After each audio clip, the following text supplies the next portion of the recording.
Hola tout le monde, j'espère que vous allez bien. Alors aujourd'hui j'ai envie de faire une vidéo où je vous explique un peu le comment, le pourquoi de la création de la 9e muse, ce que je fais pour que vous compreniez un peu plus. Et pour être honnête avec vous, j'ai essayé de faire une vidéo style je suis posée dans le canapé et je vous parle, mais la vidéo elle a duré 40 minutes et honnêtement j'avais la flemme de la monter parce que ça allait me prendre trop de temps en fait pour un contenu que je trouvais pas si chouette que ça à regarder. Donc on recommence tout. Voilà, on part sur de nouvelles bases et là j'ai envie de vous expliquer évidemment, mais surtout de vous montrer. Donc je vous amène avec moi. C'est parti! Programme du jour. On va commencer par répondre aux sollicitations, donc les gens qui ont rempli le formulaire de contact sur le site de la 9emuse.com, une session de consulting, répondre aux mails, classique. J'ai aussi un dossier de sub à faire, mais je pense que je vais le garder pour demain parce que je pense qu'il faut bien que je me pose une matinée entière parce qu'il y a pas mal de trucs que je dois rechecker. Donc dossier de sub ce sera pour demain. Suivi admin, donc là en ce moment je travaille sur un espèce d'audit pour un artiste entrepreneur qui veut faire le point sur les différents organismes auxquels il doit adhérer et que je m'occupe justement de le faire adhérer dans les organismes auxquels il n'est pas encore adhérent. Donc il y a ça qu'il faut que je fasse aujourd'hui. Et ensuite création de contenu jusqu'à la fin de la journée pour la newsletter et aussi pour Instagram. Je vais voir ce que je veux mettre dans l'un ou dans l'autre, ça va dépendre. Et voilà quoi, c'est déjà pas mal. Donc trêve de bavardage, il faut que je me mette au boulot parce que ça va pas se faire tout seul et la création de contenu, bah, ça me rapporte 0 €.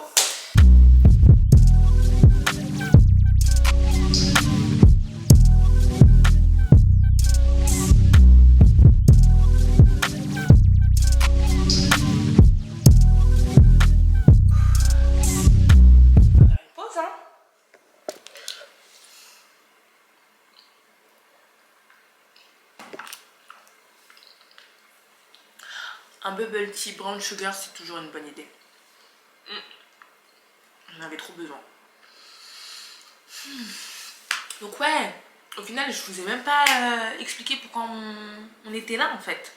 Au-delà du fait que je voulais vous en sachiez un peu plus sur la 9e muse. Aujourd'hui, la 9e muse a officiellement 2 ans. Je suis trop contente. Donc ouais, donc j'ai créé la 9e muse le 1er septembre 2020. Et donc là, ça fait 2 ans que la boîte existe. Et sur ces 2 ans, il y a 2 moments, 2 événements qui se sont passés et qui pour moi ont été vraiment des game changers. Le premier, c'est la publication que j'ai faite qui s'appelle « Comment faire entrer le rap dans les commissions de la SACEM ». Et donc cette publication-là, elle m'a donné énormément de visibilité. J'ai pu échanger avec pas mal de gens de l'industrie grâce à ça. Et d'ailleurs on m'a donné énormément de force, merci d'ailleurs à tous ceux qui passent par là et qui m'ont donné de la force à l'époque. Donc j'ai eu pas mal de force de gens de l'industrie et de gens qui n'étaient pas de l'industrie, donc ça c'était plutôt cool. Mais plus que tout, en fait, cette publication apportait vraiment un message qui pour moi est essentiel, c'est celui d'apporter de la diversité en fait au sein des commissions, diversité musicale et surtout diversité ethnique, disons les termes. Et donc l'idée c'était vraiment d'expliquer aux gens quelle est la logique pour pouvoir faire passer des candidats dans ces commissions-là, qui sont décisionnaires au final, parce que en fait j'arrive à un constat simple, le rap aujourd'hui c'est ce qui rapporte le plus de musique à l'industrie, pourtant bizarrement quand tu regardes les conseils d'administration et autres commissions importantes, et ben tu vois très peu d'acteurs du rap, ce qui est quand même pas mal problématique. Et donc c'est de cette idée-là qu'est venue l'envie de mettre en avant ce sujet. Donc non, franchement, ultra contente du fait que cette publication elle ait fonctionné parce que ça m'a pas mal poussée. Et je dirais que le deuxième moment qui a été game changer pour moi, c'est quand on m'a proposé le CDI de mes rêves et que j'ai refusé en fait. Et que j'ai refusé. Et honnêtement, c'était ultra dur. C'était ultra dur parce que job sur mesure, pensé par rapport à mes compétences et par rapport à celles que je voulais acquérir sur le moyen long terme. La boîte était cool, les opportunités, je sais que j'en aurais eu tellement, mais on m'a proposé ce job au bout d'1 an d'existence, donc l'année dernière, et je sentais en fait que c'était trop tôt. C'est-à-dire que ma boîte elle avait eu qu'1 an, j'avais pas eu le temps vraiment de profiter, enfin profiter, on s'entend, mais je veux dire, ouais, bah oui, profiter du fait de construire un truc de mes mains à partir de rien, de voir comment il grandit. 1 an, c'était trop jeune. Et il y a aussi le fait de se dire, j'avais pas envie d'avoir de regrets en fait, de me dire, et si, et si, et si, parce que ça tue en fait. Donc je me suis dit, je préfère aller au bout du truc, et si ça se pète et que je fais faillite, bah tant pis, c'est pas grave. J'aurais toujours eu l'expérience, mais je voulais pas regretter en fait, c'était vraiment ça. Et donc au final bah, j'ai refusé à contre-cœur parce que d'ailleurs à cette époque c'était tellement la hesse. Oh là là là là là là, j'étais en galère de thunes, c'était trop. À l'époque j'étais au chômage, je gagnais 1000 balles par mois. Et en plus mon chômage il se terminait dans quelques mois, je crois 6 mois après. Donc j'étais en sueur, franchement j'ai refusé. Mais après avoir refusé, même déjà au moment où j'ai eu la propale, il y a des nuits, je dormais en fait. Parce que je me sentais tiraillée de ouf. Tiraillée de ouf. Et même quelques semaines après avoir refusé, j'étais en mode, non mais si demain je fais faillite là, je vais pleurer toute ma vie en fait, cette offre d'emploi. Et trop bizarre. Quand j'ai refusé, genre je crois 2-3 semaines après, j'avais pas un client. C'est-à-dire que j'ai plus un seul euro qui est rentré. Je sais pas c'est quel genre de sorcellerie ça, mais je crois qu'en fait c'est surtout parce que dans ma tête j'étais encore là-bas en fait avec le CDI. Mais à partir du moment où je me suis dit ouais meuf arrête de te chier dessus en fait c'est bon t'as refusé maintenant pour tes couilles à 100%. Et ben franchement il y a plein de trucs qui sont débloqués et aujourd'hui ouais franchement je pense que c'est la meilleure décision que j'ai prise en fait. Meilleure décision que j'ai prise et franchement quand on a un projet et qu'on se sent dans ses tripes qu'on a envie de faire ça ou qu'on est fait pour ça, il faut le faire en fait. Et ouais non je pense qu'en fait il faut vraiment oser porter ses couilles, c'est important. Vraiment oser porter ses couilles et pas avoir peur.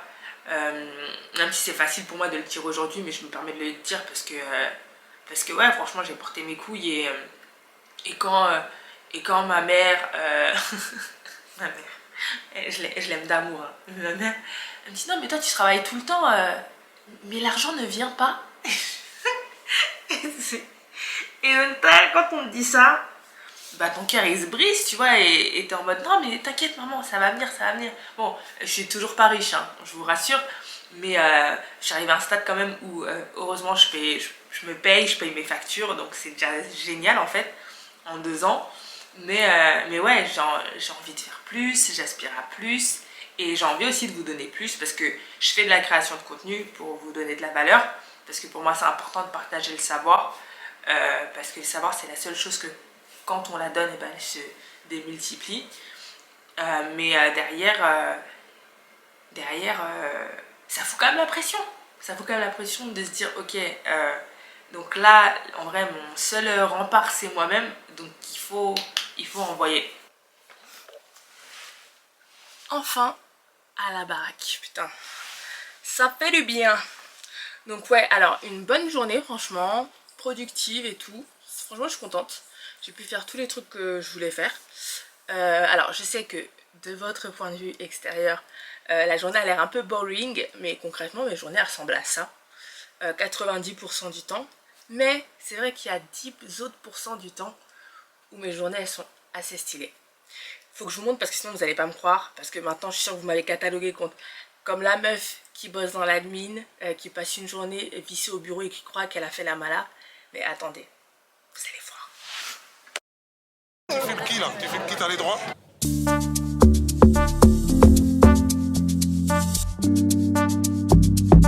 C'est une vidéo. En fait, là c'est le vlog là. Attends, viens, j'amène Jean-Pierre.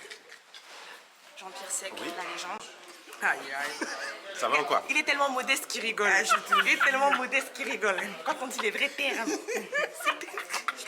Le mec c'est quelqu'un mais il fait genre. En fait, pour la petite histoire, Jean-Pierre, il y a 5 ans je crois, je lui avais écrit un mail ou un message, je sais plus trop. Et il m'avait jamais répondu. D'ailleurs, je sais même pas s'il a reçu, j'ai oublié de lui demander quand je l'ai vu. Et donc ça a une saveur particulière quand tu envoyais un mail ou un message à quelqu'un à une époque et que des années plus tard, tu croises cette personne et que vous êtes amenés à bosser ensemble. C'est tellement sucré. Oh non, franchement, cette sensation, elle est incroyable. Donc ça déjà, c'était une grosse satisfaction personnelle de pouvoir bosser avec Jean-Pierre, surtout sachant tout ce qu'il est en train de mettre en place par rapport aux droits d'auteur et à l'Afrique. Voilà. Ceux qui savent, savent. Donc ça c'est mes sujets, donc rencontrer quelqu'un qui est sur ce créneau-là et qui fait des choses concrètes, bah c'était trop bien. Et il s'est passé aussi d'autres types de rencontres au-delà du taf, des rencontres plus humaines avec des gens qui écoutent la musique de l'artiste avec lequel je bosse. Et il y a une fois d'ailleurs où j'ai eu la bonne idée de sortir ma caméra au bon moment. Il y a des gars, toi tu vas travailler beaucoup avec le taxi, mais il y a des gars qui ne conduisent pas, mais il a juste 5 taxis, mais il va faire plus d'argent que toi. L'important, il a travaillé moi, tu vois. Mais ce mot, qu'est-ce qui vous a inspiré de ce mot de parler comme ça? C'est une théorie, c'est pour conseiller des petits frères des frères comme toi. C'est pour conseiller des choses que moi on m'a pas appris. On m'a dit, si tu travailles dur, ça va arriver. Il faut travailler dur. J'ai réussi, mais j'ai dit qu'il faut travailler dur, mais il faut être un peu stratégique aussi. Donc au-delà des rencontres, il y a évidemment eu la réalisation du projet. J'ai trop hâte que vous voyez le clip parce que franchement c'était tellement drôle à faire et à voir. En fait c'était incroyable. T'es pas venu pour ça. Quand je serai grande, je vais être comme Youssoufa. Non, oui. Là, oui. C'est un oui. C'est un oui. Là, c'est une... Respecte-moi. Respecte-moi. Non, un papa comme toi. Oui, non. oui. Non. Chris Brown de Jill, il met Chris Brown. Chris Brown de Kinshasa, respect. On va vous laisser découvrir ça très rapidement. Et le but étant, c'est de streamer à fond, de partager et surtout de danser et de kiffer. D'accord? On vous embrasse. On vous revient tantôt. Bisous. L'idée, une fois de plus ici, c'était de vous montrer que même si 90% du temps, mon taf ne fait pas fantasmer, il y a 10 autres % du temps qui valent la peine et qui prouvent que tout ce travail de paperasse a du sens et permet de réaliser des vrais beaux projets. Donc je suis trop contente d'avoir partagé ça avec vous et j'espère une fois de plus. Et de toute façon petit à petit je vous aurai à l'usure. À la fin, chacune de mes vidéos, un peu plus vous direz, l'admin c'est pas si mal finalement. C'est même plutôt cool. Et à tout moment je crée des vocations. D'ailleurs s'il y a des gens qui entendent la voix de l'administratif les appeler et se découvrent une vocation pour l'admin grâce à mes vidéos, honnêtement partagez de ouf, ça me ferait trop plaisir. C'est trop un de mes goals ça aussi, de donner envie à des gens de me rejoindre dans ce secteur hyper niché mais avec un potentiel monstre. Pour moi aujourd'hui en Afrique francophone, les 2 villes qui sont le plus prêtes c'est Abidjan, Dakar. Voilà, malheureusement j'ai pas pu citer une ville de mon pays, le Cameroun, Sniff, mais voilà, faut dire la vérité. Donc Abidjan, Dakar pour moi, c'est des villes qui sont grave prêtes. Donc si vous avez envie de vous lancer dans le music business en Afrique, commencez par une de ces 2 villes. Et je vous donne un tips, ça c'est pour récompenser ceux qui sont restés jusqu'au bout. Aujourd'hui en Afrique, on a énormément besoin de personnes qui sont spécialisées en YouTube Ads et en gestion de chaîne YouTube, parce que là-bas, ils savent pas forcément comment bien gérer, comment bien optimiser leur chaîne, alors que c'est aujourd'hui un de leurs principaux canaux de revenus et d'audience en fait. Donc ça c'est une grosse niche qui va être amenée à se développer. Donc si vous êtes positionné là-dessus, foncez, il y a de la maille à se faire. Bon, pas énormément pour le moment, mais ça va venir et quand ça va venir, vous allez tout rafler. Donc voilà, c'était mon petit conseil de la fin. Je vous laisse avec les mots de Youss, voilà, et je vous souhaite une bonne journée ou une bonne soirée, peu importe quand vous regardez cette vidéo. Et voilà, restez branchés. C'est qui Céline Vacances? T'es pas en train de faire ça. Ah oui, je vois, celle dont tout le monde parle là, qui embête l'industrie, qui est en train de renverser tout le game. Il vaut mieux être de son côté que pas de son côté. Bonne réponse. Ouais, conseil d'amis. Ah, et n'oubliez pas de liker et de vous abonner. Hein. Oui, je suis sur mon doigt parce que je vous menace. Abonnez-vous.